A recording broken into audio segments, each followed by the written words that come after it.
हमारे नए वीडियो में आपका स्वागत है। तो विद्वेषण के बारे में आपको पिछले 2 वीडियो के माध्यम से हमने बहुत सारी इन्फॉर्मेशन दे दी, परंतु उस विषय पर और भी जानने के लिए लोग बहुत ज़्यादा इच्छुक हैं। तो अगर आपने अभी तक पहले 2 वीडियो नहीं देखे तो वो कृपया देखें, वो डिस्क्रिप्शन में आपको उसकी लिंक हम दे रहे हैं। तो विद्वेषण क्रिया तंत्र की अत्यंत भयंकर ऐसी क्रिया जिसके बारे में बहुत सारे साधकों ने अनेकों प्रश्न पूछे हैं कि ये किस तरीके से विद्वेषण किया जाता है, हमें इसके लिए किस तरीके से संभलना चाहिए, और अगर हमारे ऊपर ये विद्वेषण हुआ है तो हमें किस तरीके से इससे बाहर निकलना है, इसके लक्षण क्या है, और थोड़ा सा विस्तार से गुरु जी कृपया बताए। ऐसा हमें बहुत सारे लोगों ने व्हाट्सएप के ऊपर मैसेज किया और अपने भी अनुभव कुछ शेयर किए। तो इसमें से कुछ महत्वपूर्ण विषयों पर महत्वपूर्ण प्रश्नों के उत्तर देने के लिए ये वीडियो हम बना रहे हैं। तो उसमें से सबसे पहला प्रश्न लेते हैं कि गुरुजी हमें कैसे पता चलेगा कि विद्वेषण क्रिया हुई है या नहीं।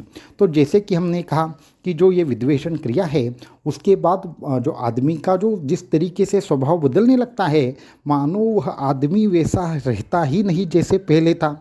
तो आपको उसमें उतना अगर स्वभाव बदलना शुरू हो जाए या फिर उसके चेहरे का जो रंग है वह अचानक से काला पड़ने लग जाए या उसका तेजहीन चेहरा लगने लग जाए, तो समझ लेना चाहिए कि उसके ऊपर विद्वेषण प्रयोग हो सकता है।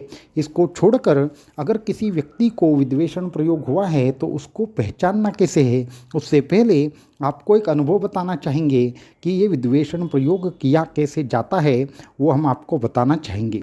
ऐसे ही एक हुआ, हमारे एक साधक थे, गांव में अत्यंत बहुत ज़्यादा आसान ज़िंदगी जी रहे थे, उसको कोई भी ऐसी तकलीफ़ नहीं थी कि उनके जीवन में ऐसी अनेकों चीज़ें थी कि जो बहुत अच्छी चल रही थी। तो उनके एक बार घर परिवार में बहुत ज़्यादा लोग एकत्रित सम्मिलित हो गए, जो परिवार जो रहते हैं, जो विविध प्रकार के गांव में रहते, वो सभी लोग इकट्ठा हो गए। उनकी कुछ यात्रा वगैरह थी, तो उस यात्रा की वजह से उनके घर में बहुत ज़्यादा लोग आए। वहाँ पे एक किसी के साथ इनका थोड़ा सा हल्का सा झगड़ा हो गया, परंतु वो कौन सा था, वो उनके खुद के ही घर के लोग थे जिनके साथ इनका कुछ छोटा सा झगड़ा हुआ, और उसकी जो भी कारण था वो भी अत्यंत छोटा था, उसमें कोई बड़ी ऐसी बात नहीं थी। परंतु उस झगड़े के बाद इनको कोई अलग अलग सी चीज़ें दिखने लगी, जैसे कि इनके साथ बिना कारण ही कोई झगड़ने लगते हैं लोग, इनके साथ अनेकों प्रकार से जो भी रिश्ते बनाए थे वो टूटने लगे। इसके साथ में इनके और इनकी पत्नी के बीच भी भयंकर ऐसा कहीं ना कहीं पे संघर्ष होना शुरू हो गया। देखते ही देखते उनको कहीं ना कहीं नशे की आदत लग गई। तो ये सब चीज़ें चल रही थी, 3 साल हो गए, इनको समझ में नहीं आ रहा था। अभी घर वाले सोच रहे थे कि ये सभी लोग क्या करेंगे, अपने आप ही एक प्रकार से अपने अपने घर में रहेंगे। एक एकत्रित कुटुंब था, वो सब बिखरने लगा, इस तरीके से चीज़ें होने लगी। तो हमारा एक वहाँ पे कुछ काम के लिए आना हो गया था, तो हमने उनको बुला लिया, उनको पूछा कि आपकी कुछ परेशानियां हैं क्या। तो उन्होंने कहा कि गुरुजी कोई परेशानियां तो नहीं है, परंतु इस तरीके से झगड़े चल रहे हैं। तो फिर हमने उनको पूछा कि आपके घर में कोई मिठाई वगैरह हमेशा देता है क्या, 1-2 माह के बीच में, या फिर ऐसी इस तरीके से कुछ। तो उन्होंने कहा कि मिठाई तो कोई नहीं देता, परंतु हाँ, गांव से हमारे लिए बहुत अच्छी अच्छी चीज़ें आती है, उसमें कोई ना कोई मीठी चीज़ ज़रूर होती है, परंतु वो इतनी ज़्यादा नहीं होती कि कुछ समस्या हो उससे। तो हमने कहा कि किसी भी प्रकार की जो मीठी वस्तु है उसको ग्रहण करना बंद करें, और इसके बाद आपको दत्तमाला मंत्र की जो भी साधना है वो शुरू करनी चाहिए। इस तरीके से उनको स्पष्ट रूप से हमने कह दिया, और हमने उनको बता दिया कि अगर आपने ये चीज़ नहीं फॉलो की तो आगे होने वाली घटनाओं के लिए आप स्वयं जिम्मेदार होंगे।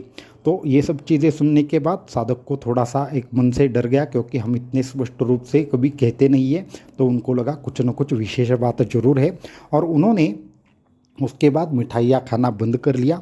और धीरे धीरे थोड़ा सा जो घर का जो भी एक खराब वातावरण था वो धीरे धीरे नॉर्मल होना शुरू हो गया। उसके बाद हुआ ऐसे कि अचानक से जिनके साथ इनका झगड़ा हुआ था वो लोग एक दिन आए और वापस से कुछ चीज़ वगैरह वो लाए थे, और वापस से घर में वही कलह और बाकी की चीज़ें शुरू हो गई। तो ये सब चीज़ें देखकर वापस से साधक हमारे पास आए, उन्होंने कहा कि अभी मीठा तो नहीं खाया, परंतु गांव से कुछ लोग आए थे, उनके साथ कुछ खाना पीना हो गया, तो उसके बाद इस तरीके की समस्या हो गई। तो हमने कहा ठीक है, फिर हमने उनको एक विशेष प्रकार का एक कॉइन रहता है और जो तंत्र में इस्तेमाल किया जाता है, उसको लाल धागे में लपेटकर और एक विशेष मंत्र से सिद्ध करके उनको कहा कि इसको आपके घर में रख देना, और जब भी ऐसा लगे कि कोई बाहर से खाना आ रहा है या फिर कुछ हो रहा है तो इसको क्या करना है, आपको एक विशेष मंत्र से सिद्ध कर लेना है, पानी में डुबाना है, वापस से ये कॉइन को रख देना है और उस पानी के माध्यम से तुलसी पत्र उस पर रखकर थोड़ा सा सिद्ध करके कुछ एक उपाय उनको बताया।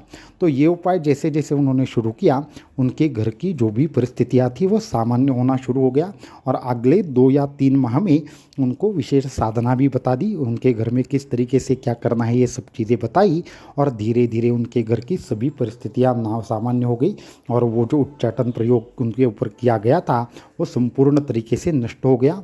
और उनको भी हमने कहा कि ये जो प्रयोग था वो 2 प्रकार का प्रयोग था, एक तो उच्चाटन और दूसरा है विद्वेषण प्रयोग। ये दोनों मिलाकर आपको कहीं ना कहीं पे तकलीफ में डाला जा रहा था। तो ये सब चीज़ें जब उन साधक ने सुनी तो उनको बड़ा आश्चर्य लगा। तो उन्होंने भी वही प्रश्न पूछे जो आप सभी प्रकार के साधक पूछते हैं कि ये जो प्रयोग है वो किस किस माध्यम से किया जा सकता है।